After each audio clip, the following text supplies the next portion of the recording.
Live News Updates. Mga balita ngayon, mga sundalo ng AFP pinayagan ng COMELEC na maging last resort poll workers sa May 12. Resignation ng police vlogger hindi takas sa administratibo o kriminal na pananagutan ayon sa NAPOLCOM. Driver ng SUV sa NAIA Terminal 1 tragedy, isa sa ilalim sa drug test. Lisensya suspendido. Ako po si Cesar Soriano para ihatid ang mga nangunang balita sa buong kapuluan ngayon.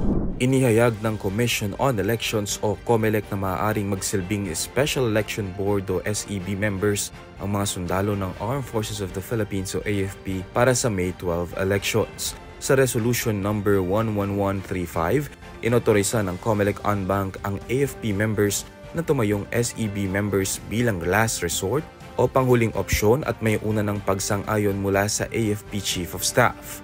Gayunpaman, prioridad pa rin sa SEB deployment ay ang trained officers mula sa Philippine National Police o PNP. Sa ilalim ng guidelines ng COMELEC, maaaring ipadala ang PNP o AFP personnel sa isang lugar sa araw ng eleksyon base sa pagkakatukoy ng komisyon o sitwasyong pangkapayapaan at kaayusan sa lugar. Kabilang dito ang red areas na nasa ilalim ng COMELEC control. Tatalakayin at pagpapasyahan ang administratibong kaso ng viral na pulis na si Patrolman Francis Steve Fontillas ng National Police Commission o NAPOLCOM ngayong linggo kahit na siya ay nagbitiw na mula sa serbisyo.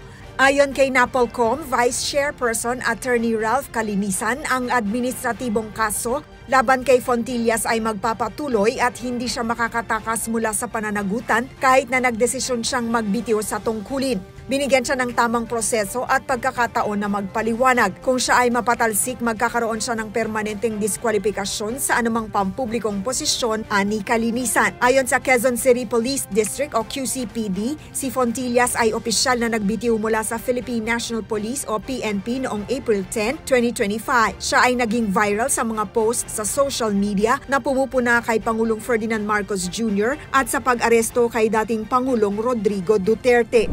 Ang driver ng SUV na sangkot sa insidente sa Ninoy Aquino International Airport o NAIA Terminal 1 noong linggo ay isa sa ilalim sa drug test ayon sa Department of Transportation o DOTR. Kasabay nito, ang Land Transportation Office o LTO ay nagpatupad ng 70 araw na preventive suspension sa kanyang lisensya habang nagpapatuloy ang investigasyon. Nag-issue rin ng LTO ng show cause order o SCO laban sa may-ari ng sasakyan at ang driver at inatasan silang magpakita sa kanilang tanggapan upang magpaliwanag.